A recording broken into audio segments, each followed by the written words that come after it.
تو اس مصری کو جان سے مار کر اسے ریت میں چھپا دیا۔ پھر دوسرے دن وہ باہر گیا اور دیکھا کہ 2 عبرانی آپس میں مار پیٹ کر رہے ہیں۔ تب اس نے اسے، جس کا قصور تھا، کہا کہ تو اپنے ساتھی کو کیوں مارتا ہے؟ اس نے کہا کہ تجھے کس نے ہم پر حکم یا منصف مقرر کیا ہے؟ کیا جس طرح تو نے اس مصری کو مار ڈالا مجھے بھی مار ڈالنا چاہتا ہے؟ تب موسیٰ یہ سوچ کر ڈرا کہ بلا شک یہ بھید فاش ہو گیا۔ جب فرعون نے یہ سنا تو چاہا کہ موسیٰ کو قتل کرے، پر موسیٰ فرعون کے حضور سے بھاگ کر ملک مدیان میں جا بسا۔ خروج چیپٹر نمبر 2 آیات 11 تا 15۔ اس اقتباس میں حضرت موسیٰ علیہ السلام کی شخصیت کا جو نقشہ سامنے آتا ہے وہ ایک ایسے شخص کا ہے جس نے اپنی قوم کے فرد کی حمایت میں سوچ سمجھ کر ایک شخص کا قتل کر دیا اور پھر راز فاش ہونے پر فرار ہو گیا۔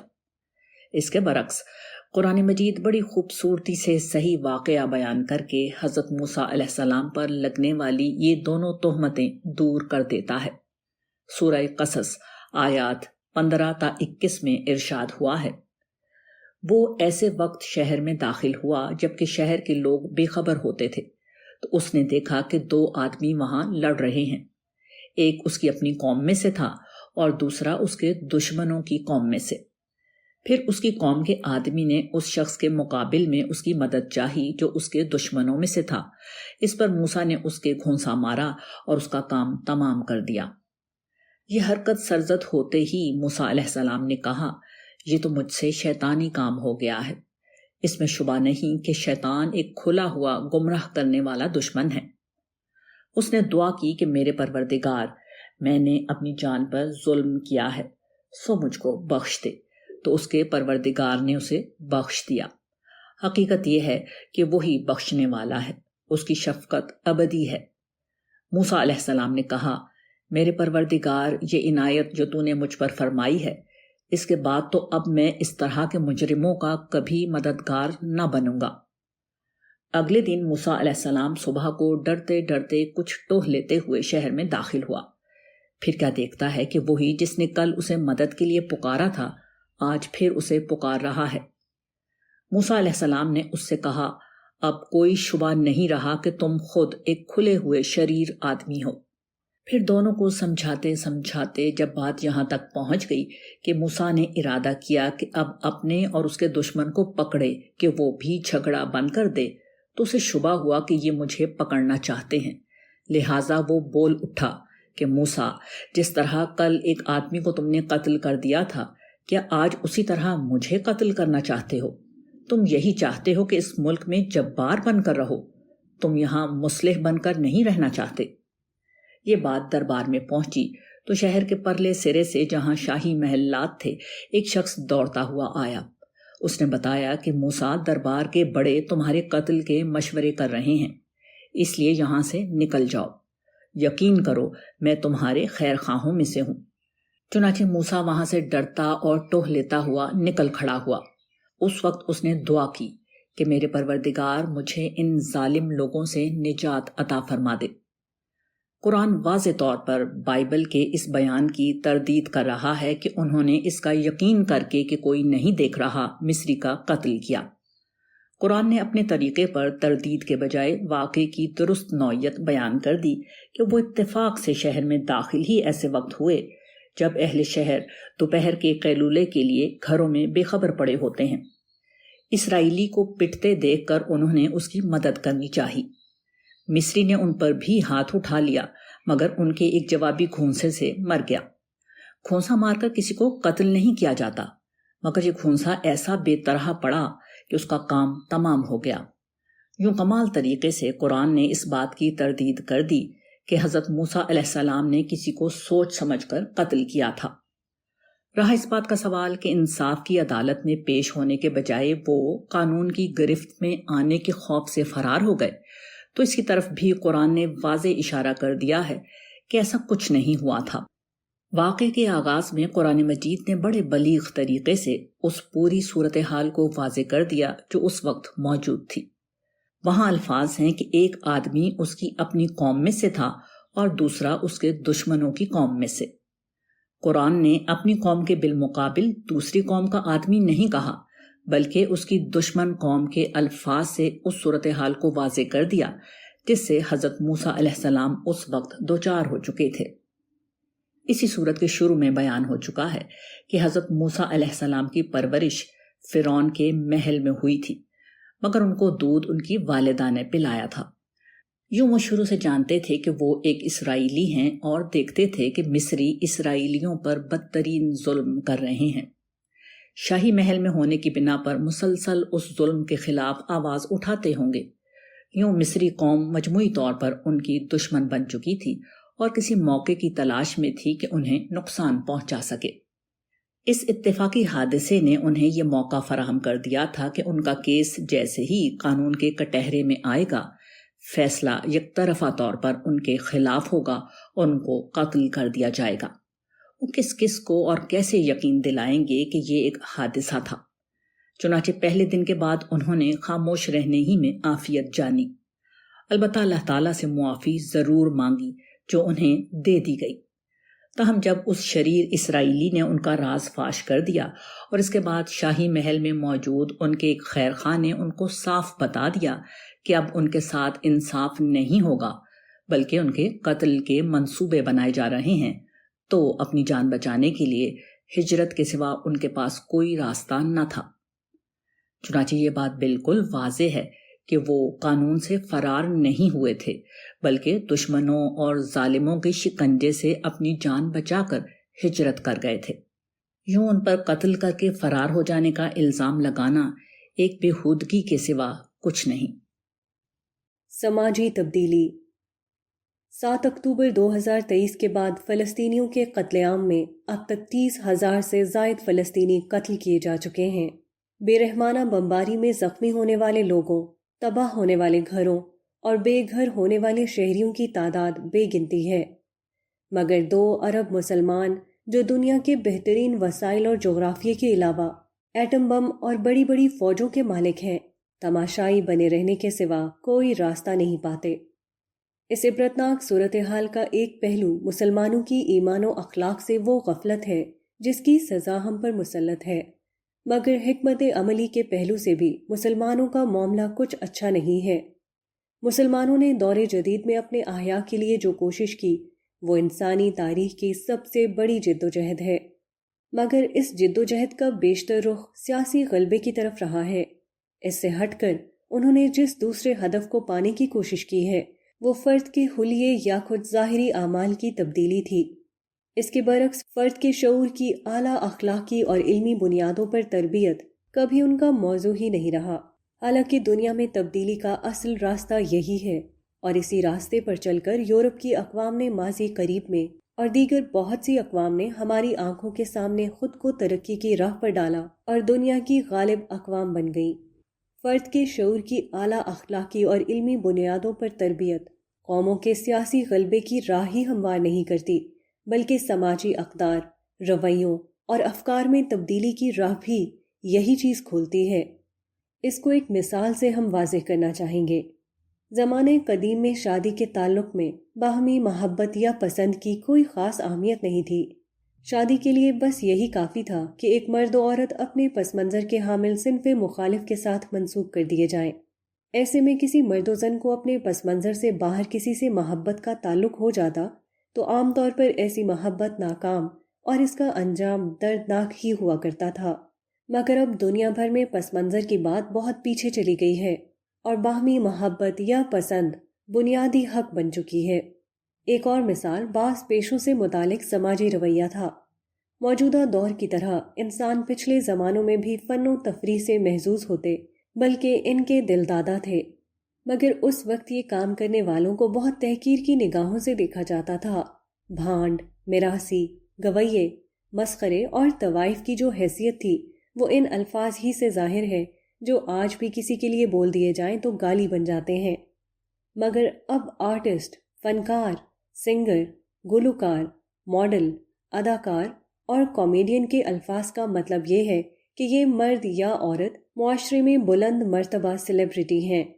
انہیں بے پناہ شہرت اور دولت کے علاوہ سرکاری اعزازات سے نوازا جاتا ہے اور قومی فخر سمجھا جاتا ہے۔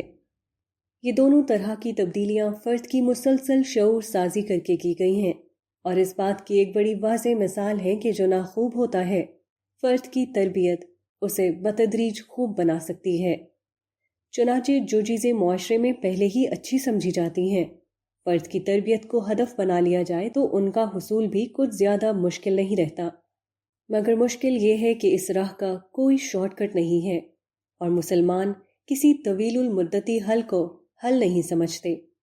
وہ بس ایک مسیحا کے منتظر رہتے ہیں جو چھڑی گھما کر ان کے مسائل حل کر دے۔ ایسے لوگوں کے مقدر میں عذاب کی چھڑی کے سوا کچھ نہیں ہوتا۔ اچھرا کے واقعے میں معافی کس کو مانگنی چاہیے؟ لاہور اچھرا میں ایک خاتون کو گستاخی کے الزام میں جس ہولناک صورتحال سے گزرنا پڑا، اس نے ایک دفعہ پھر یہ بات واضح کر دی ہے کہ ہمارے سماج کا ایک حصہ کس طرح مذہبی انتہا پسندی کے افریت کے شکنجے میں جکڑا ہوا ہے۔ اس خاتون کا جرم اتنا تھا کہ وہ عربی خطاطی کے ڈیزائن پر مبنی ایک لباس پہن کر بازار میں چلی گئی۔ لوگوں نے اس سے یہ نتیجہ نکالا کہ یہ خطاطی لازمی طور پر قرآن مجید کی آیات ہوں گی، یوں یہ توہین رسالت ہو گئی۔ انتہا پسندی کے اس افریت میں جکڑے ہوئے اب ہمیں 40 برس سے زیادہ ہو چکے ہیں۔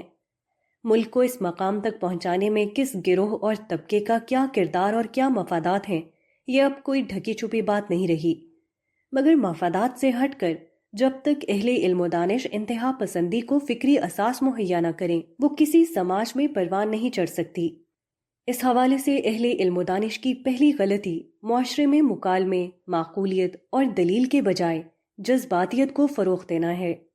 مذہب ہی نہیں بلکہ خاندان سے لے کر سیاست تک ہر جگہ ہماری قوم کی یہ تربیت کی گئی ہے کہ وہ کسی بھی معاملے میں مکمل حقائق ڈھونڈنے یا سچائی کے سامنے آنے کا انتظار کرنے کے بجائے انتہائی جذباتی ہو جاتے ہیں، اپنے خود ساختہ تصورات کو آخری حق سمجھتے ہیں، سنی سنائی بات کو بلا تحقیق آگے پھیلاتے ہیں، جذبات میں آ کر دوسروں کی جان، مال اور عزت و آبرو کو برباد کرنا اپنا حق سمجھتے ہیں۔ اچھرا کے اس واقعے میں اور اس سے پہلے کے تمام ایسے واقعات کو اگر غور سے دیکھا جائے تو یہی روح کام کر رہی ہے۔ ہر جگہ لوگوں کو یہ لگتا ہے کہ توہین اسلام، توہین رسالت یا توہین قرآن ہو گئی ہے۔ اس پر لوگوں کے جذبات بھڑک جاتے ہیں، مگر ہر جگہ عقل یہ سوال کرتی ہے کہ آیا گستاخی ہوئی ہے یا نہیں؟ اس کا طے کرنا کیا کسی فرد کا کام ہے؟ کیا دین اسلام اور پیغمبر اسلام صلی اللہ علیہ وسلم نے کسی بے قابو ہجوم کو بازار میں انصاف قائم کرنے کی اجازت دی ہے؟ ان سوالوں کا جواب نفی کے سوا کچھ نہیں، مگر بدقسمتی سے ہماری مذہبی فکر کے ایک گروہ نے بھرپور کوشش کی ہے کہ محض سطحیت اور جذباتیت کی بنیاد پر اس بازاری انصاف کو جواز بخشا جائے۔ چنانچہ اس کا نتیجہ یہ نکلا ہے کہ آج خوف کا عالم یہ ہے کہ اچھرا کے واقعے سے متعلق خاتون نے 2 علماء کے بیچ اور پولیس کسٹڈی میں اس بات پر معافی مانگی ہے کہ اس نے یہ لباس پہنا، مگر سوال یہ ہے کہ اس نے جب قرآنی آیات پر مبنی لباس پہنا ہی نہیں تو معافی کس بات کی؟ معافی تو ان لوگوں کو مانگنی چاہیے جنہوں نے جذبات میں آ کر اس خاتون کی جان کو خطرے میں ڈالا، مگر جذباتیت کے اس طوفان میں کون اس معقول بات پر غور کرے گا؟ اہل علم و دانش کی دوسری غلطی یہ ہے کہ انہوں نے تزکیہ نفس یعنی اپنی ذات کے احتساب اور اصلاح کے اصل دینی ہدف کے بجائے پوری قوم کو دوسروں کے احتساب کے پیچھے لگا دیا ہے۔ چنانچہ قوم کا مزاج یہ بن گیا ہے کہ ہر شخص دوسروں کا احتساب کرنے، ان کی غلطیاں ڈھونڈنے اور ان کو سزا دینے کے در پہ ہے۔ یہ سزا کبھی کسی کے خلاف الزام و بہتان کی مہم چلا کر دی جاتی ہے اور کبھی توہین کے جرم میں سرے بازار اس کی جان لے کر۔ یہی چیز آج ہمیں اس مقام تک لے آئی ہے کہ ہم پر اقبال کا یہ مصرع پوری طرح صادق آتا ہے، امتی باعث رسوائی یہ پیغمبر ہیں۔ چنانچہ جب تک اس بے لگام جذباتیت اور احتساب غیر کے لامحدود حق کی غلطی نہیں مانی جائے گی، اچھرا جیسے شرمناک واقعات پیش آتے رہیں گے۔ جو لوگ پیغمبر علیہ السلام کی تعلیمات کے روشن چہرے کے لیے باعث توہین ہیں، وہ دوسروں کو توہین کی سزا دینے کے لیے اٹھتے رہیں گے۔ دوسرا آرٹیکل، اچھرا کی خاتون اور جنید جمشید۔ لاہور اچھرا میں جس خاتون پر توہین قرآن کا الزام لگا، پولیس نے اس کی معافی کا بیان 2 علماء کے بیچ بٹھا کر جاری کیا ہے۔ اس بیان کا سب سے دلچسپ پہلو یہ ہے کہ جس وقت وہ خاتون اپنی معافی پیش کر رہی تھی، ایک صاحب علم نے جو اس کے برابر بیٹھے ہوئے تھے اسے کہا کہ وہ اپنا مسلک بھی بیان کرے۔ اس پر اس خاتون نے بتایا کہ اس کا تعلق اہل سنت سے ہے۔ اس ایک جملے اور وضاحت میں ایک پورا المیہ پوشیدہ ہے۔ وہ المیہ یہ ہے کہ ہمارے ملک میں گستاخی رسول کے قانون میں سب سے زیادہ مقدمے اہل سنت یا بریلوی حضرات، دیوبندی اور اہل حدیث حضرات کے خلاف کرتے ہیں۔ وہ اگر یہ وضاحت بھی دیں کہ کسی معاملے میں گستاخی رسول ان کے پیش نظر نہیں تھی تو وہ قبول نہیں کی جاتی، کیونکہ بریلوی حضرات کے نزدیک وہ تو گروہی طور پر ہیں ہی گستاخ۔ چنانچہ اس خاتون کی معافی کو مؤثر بنانے کے لیے عالم دین نے یہ مشورہ دینا مناسب سمجھا کہ بتایا جائے کہ خاتون دیوبندی یا اہل حدیث نہیں بلکہ بریلوی پس منظر کی ہے۔ یہ زیادہ پرانی بات نہیں ہے کہ جنید جمشید مرحوم کو گستاخی کے الزام میں ایئرپورٹ پر سر عام مارا پیٹا گیا تھا۔ اس واقعے کی ویڈیو ابھی تک یوٹیوب پر موجود ہے۔ وجہ یہ تھی کہ جنید جمشید دیوبندی تھے اور گرچہ وہ علانیہ معافی مانگ چکے تھے مگر ان کی معافی کو قبول نہیں کیا گیا تھا اور سر عام اس شخص کو زد و کوب کیا گیا جو مادیت کے اندھیرے چھوڑ کر مذہب کی پناہ لینے آیا تھا۔ انتہا پسندی ایک ناسور ہے، اس کی پھیلائی ہوئی آگ افراد ہی کو نہیں پوری بستیاں جلا دیتی ہے، پھر آخری وقت میں یہ پوری قوم کو کھا جاتی ہے۔ یہ بات لوگ جتنا جلدی سمجھ لیں اتنا ہی اچھا ہے۔ سوال و جواب، خدا کی رحمت اور اس کا ڈر۔ سوال: جس طرح سورہ مومنون میں خاشعین کا لفظ آیا ہے، اسی طرح کی چیزیں قرآن میں کئی جگہ پر ملتی ہیں، لیکن اللہ تو رحمان و رحیم ہے، تو اس سے ڈرنے کا کس قسم کا معاملہ ہے؟ دوسری بات یہ کہ جس طرح انسان تو غلطیوں کا پتلا ہے، اس سے بہت سی قسم کی غلطیاں ہو جاتی ہیں۔ فرشتوں کا معاملہ اس سے برعکس ہے، لیکن حضرت جبرائیل علیہ السلام کے بارے میں یہ پڑھا ہے کہ ان پر خوف طاری ہو جاتا ہے، تو یہ کس طرح سے ہوتا ہے؟ کچھ لوگ کہتے ہیں کہ اگر ہم کوئی غلط کام نہیں کرتے تو پھر ہم کیوں ڈریں؟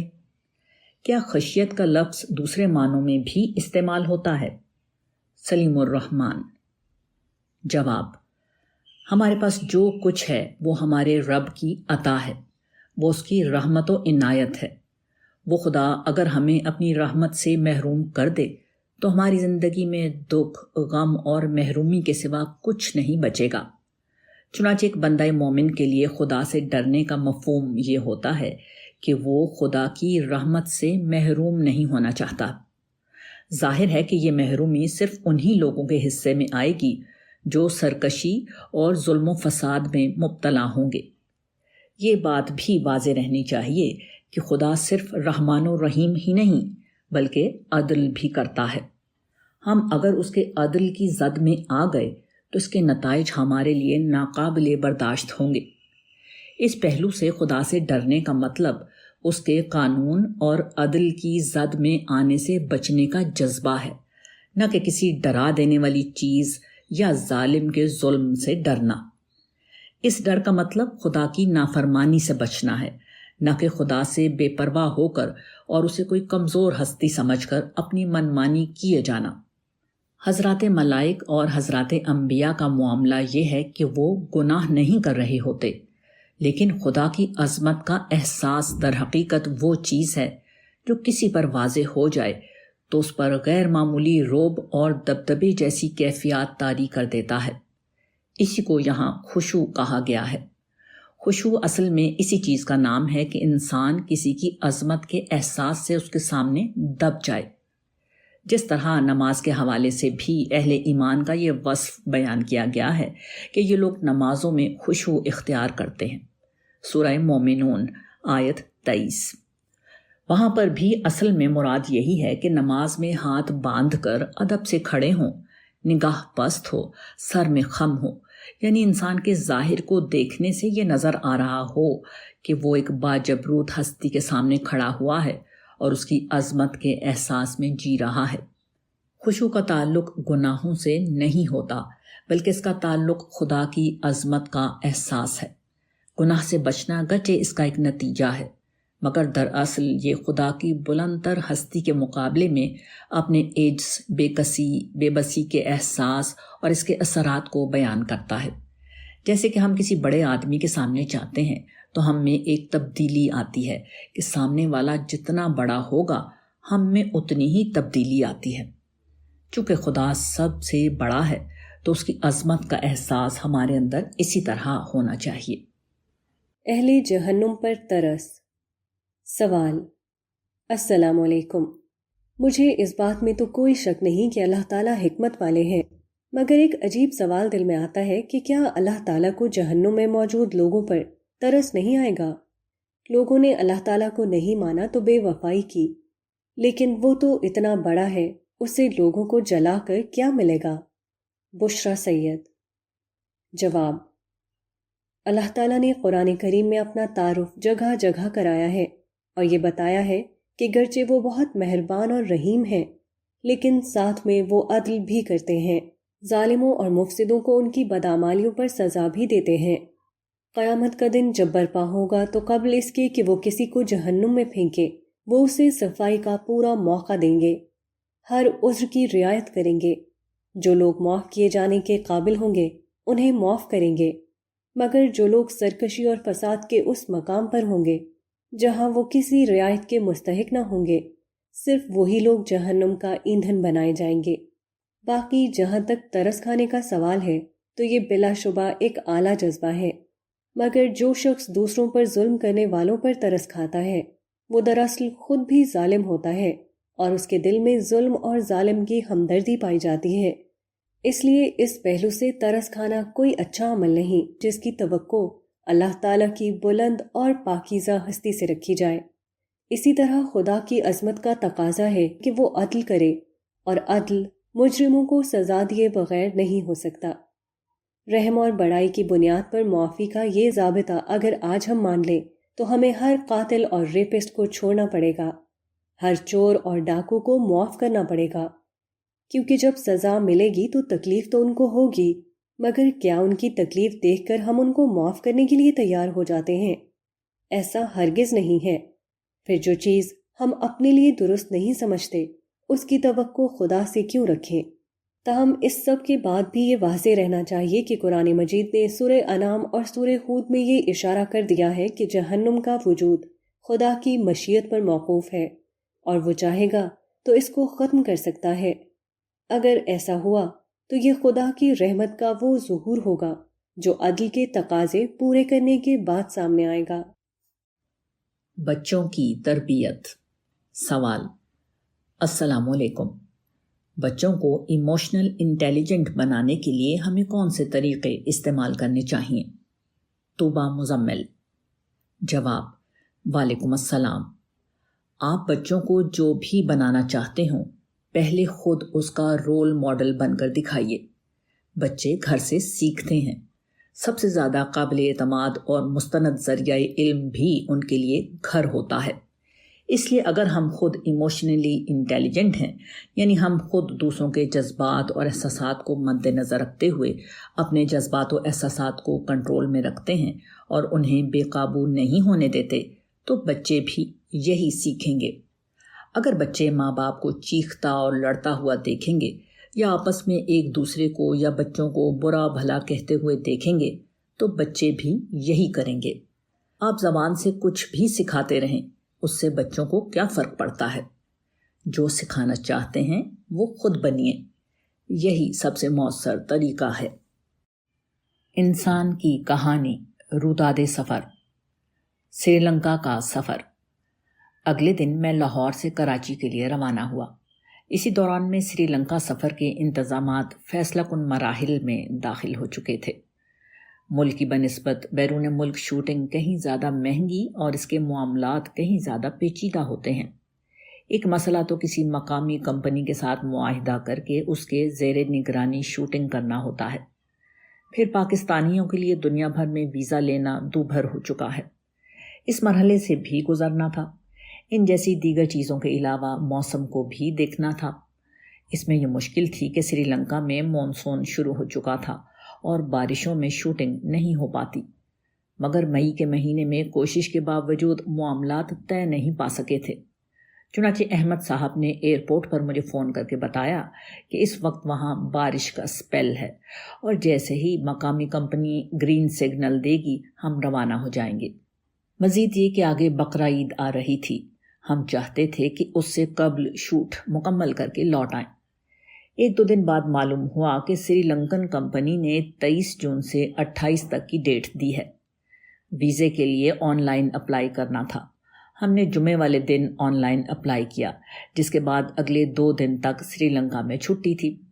اس کے بعد صورتحال یہ ہوئی کہ سامان پیک کر کے بیٹھ گئے کہ جیسے ہی ویزا ملے گا فوراً روانہ ہو جائیں گے۔ چنانچہ جس صبح ویزا ملا، اللہ تعالیٰ کی مہربانی سے اسی روز سپہر سری لنکن ایئر لائن کی ڈائریکٹ فلائٹ مل گئی۔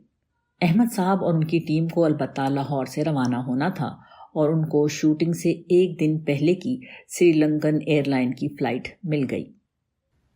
پاکستانی ہونے کی قیمت۔ میں 2001 میں کینیڈا کی شہریت ترک کر کے پاکستان لوٹا تھا۔ مجھے بدترین حالات میں بھی کبھی اس فیصلے پر کوئی پچھتاوا نہیں ہوا، مگر جب کبھی ویزے اور سفر کا مرحلہ آتا ہے ایسا لگتا ہے کہ اس فیصلے کی ایک قیمت ہے جو برسوں بعد بھی مجھے دینی پڑتی ہے۔ چنانچہ پہلی قیمت پاکستانی امیگریشن پر اس وقت دینی پڑی جب ایک خاتون آفیسر کے دماغ میں شیطان نے نہ جانے کیا سور پھونکا کہ اس نے دوسرے لوگوں کو چھوڑ کر مجھ سے بے جا سوالات اور لامحدود مطالبات کرنا شروع کر دیے۔ میں نے 20-22 برس قبل کینیڈا میں پاکستانی سرکاری اداروں کے بارے میں ایک مضمون لکھا تھا کہ ہر کرسی پر فرعون بیٹھا ہے۔ اس وقت یہی صورتحال مجھے درپیش تھی۔ 30 سال سے مسلسل سفر کرنے کے باوجود مجھے کیوں جا رہے ہیں، ہوٹل بکنگ کہاں ہے، اپنا وزٹنگ کارڈ پیش کریں، پرانے اسفار کا ریکارڈ پیش کریں اور ان جیسے بہت سے سوالات اور آف بورڈ کر دینے کی دھمکی کا سامنا کرنا پڑا۔ آخر کار میں نے انٹرنیٹ پر موجود اپنا تفصیلی تعارف اسے دکھایا۔ اس سے اسے اندازہ ہو گیا کہ میں ایک معروف شخصیت ہوں۔ اتفاق سے موبائل ہی میں ای میل پر ہوٹل کی بکنگ بھی موجود تھی، وہ بھی اسے دکھائی، تب کہیں جا کر بمشکل تمام اس نے جانے دیا۔ پاکستانی ہونے کی یہی قیمت سری لنکا کے ایئرپورٹ پر ادا کرنی پڑی۔ میں مطمئن تھا کہ میرے پاس تو ویزا ہے، بس ایک ٹھپا لگے گا اور میں باہر نکل جاؤں گا۔ مگر کاؤنٹر پر پہنچا تو سبز رنگ کا پاسپورٹ دیکھتے ہی آفیسر نے کہا کہ سامنے آفس میں چلے جائیں۔ وہاں کوئی بھی نہیں تھا۔ میں انتظار کرتے ہوئے یہ دیکھتا رہا کہ باقی ہر ملک کے لوگوں کو بغیر کسی مسئلے کے جانے دیا جا رہا ہے اور ایک کے بعد دوسری فلائٹ کے لوگ فارغ ہو رہے ہیں۔ میں جب 1999 میں سری لنکا آیا تھا تو اس وقت پاکستانیوں کے لیے سری لنکا میں ویزے کی کوئی شرط نہ تھی اور باقی لوگوں کی طرح پاکستانی بھی سٹیمپ لگوا کر باہر جا سکتے تھے، اور اس وقت میں بھی ایسے ہی ایئرپورٹ سے باہر نکلا تھا۔ مگر ہماری بدترین پالیسیز کی بنا پر ہمارا پاسپورٹ افغانستان، صومالیہ، شام اور عراق جیسے خانہ جنگی کے شکار ممالک کی درجہ بندی میں آ گیا تھا، اور اسی کی قیمت میں یہاں کھڑا ہو کر ادا کر رہا تھا۔ آفیسر آیا تو پہلے اس نے ایک اور صاحب کو فارغ کیا، اس کے بعد میرا نمبر آیا، پھر مجھ سے سوالات اور تفتیش کا ایک سلسلہ شروع ہو گیا۔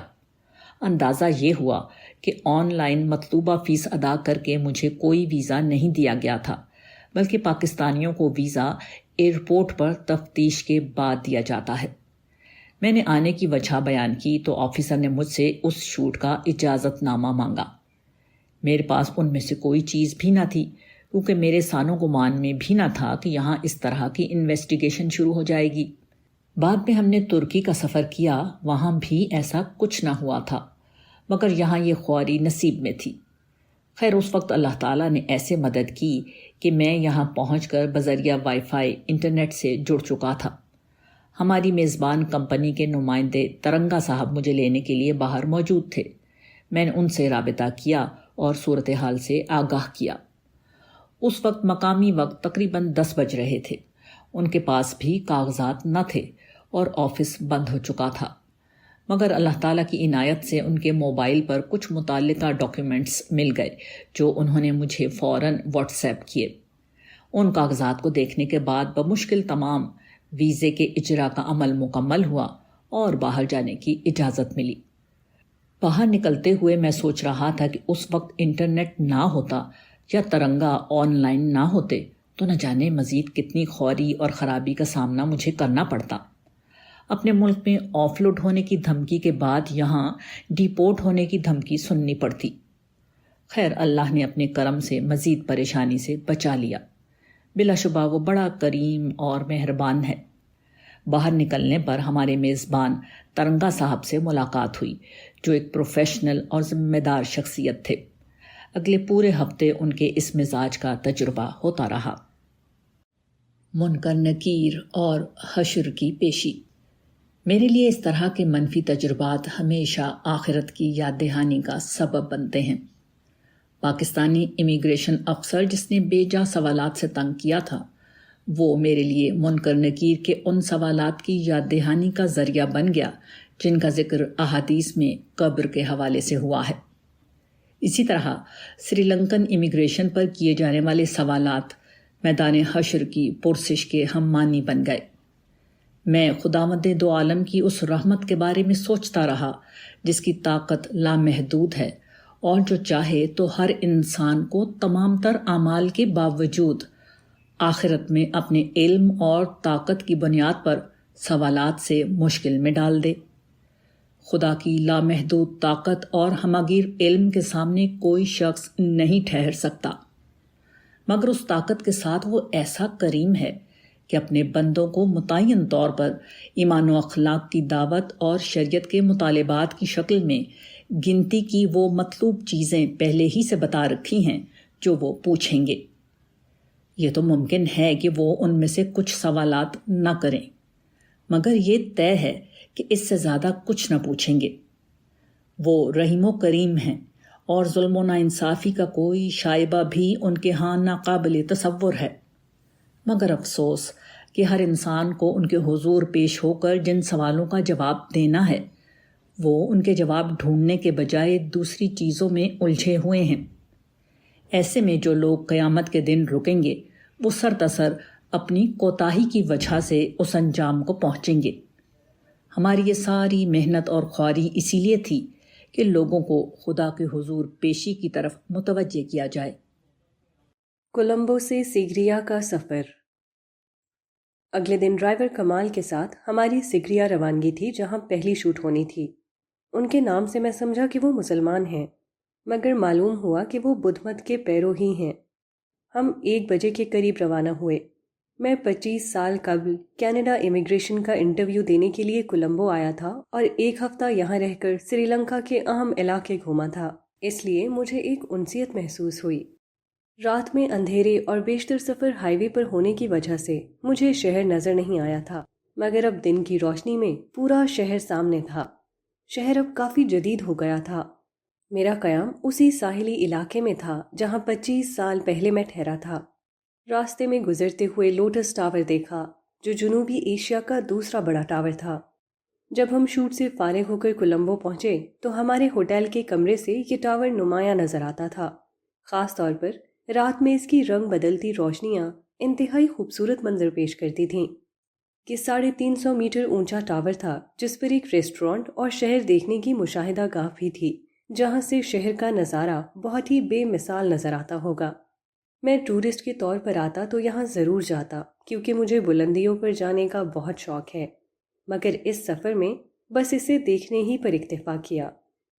شہر سے نکلتے ہوئے 1-1.5 گھنٹہ لگ گیا، کیونکہ یہ اسکولوں کی چھٹی کا وقت تھا اور ہم شہر کے کونے سے روانہ ہوئے تھے، اس لیے گھنٹے تک شہر ہی سے گزرتے رہے۔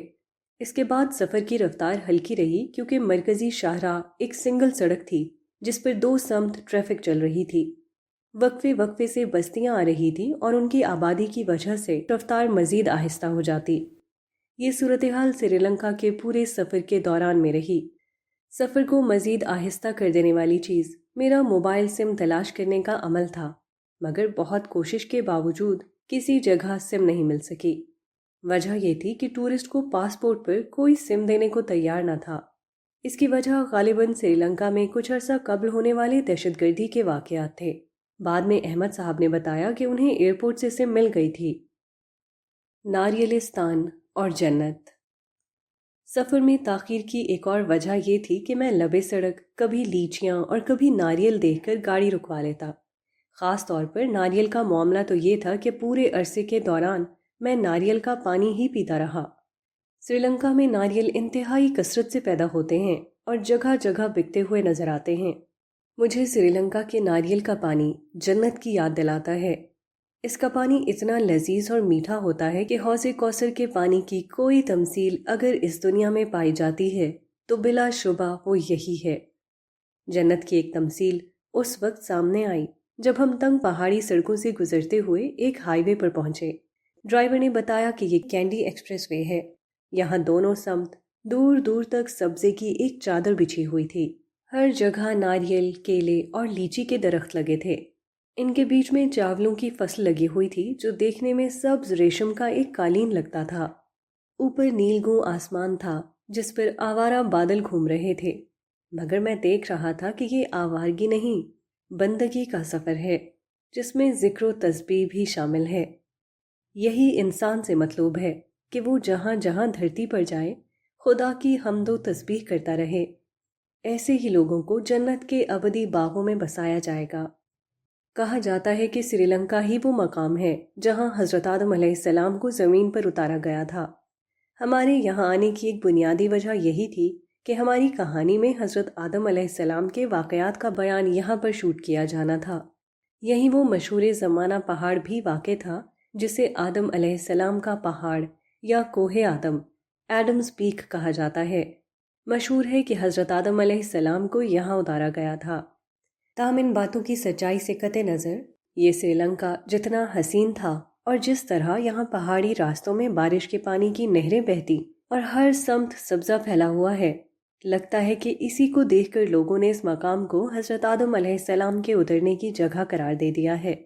ظاہر ہے کہ اس واقعے کا کوئی تاریخی ثبوت نہیں پایا جاتا، البتہ یہاں انسانیت کے بہت قدیم آثار دریافت ہوئے ہیں جن میں 48,000 سال قبل تیر کمان کا استعمال بھی شامل ہے۔ آگے چلے تو پھر وہی سنگل روڈ اور دو طرفہ ٹریفک کی وجہ سے راستہ تنگ ہو گیا۔ اس سے قبل ہائی وے پر راستہ کشادہ تھا اور رفتار تیز تھی۔ مجھے یاد آیا کہ جنت کا راستہ ہمیشہ تنگ ہوتا ہے اور اس پر چلنے والے تھوڑے ہوتے ہیں، مگر جہنم کا راستہ ہمیشہ کشادہ ہوتا ہے اور اس پر چلنے والے بہت ہوتے ہیں۔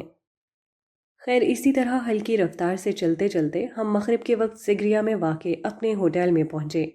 یہ ایک اوسط درجے کا ہوٹل تھا، مگر یہاں زیادہ بڑا مسئلہ انٹرنیٹ کا تھا کہ وائی فائی سگنل کمرے تک نہیں آ رہے تھے۔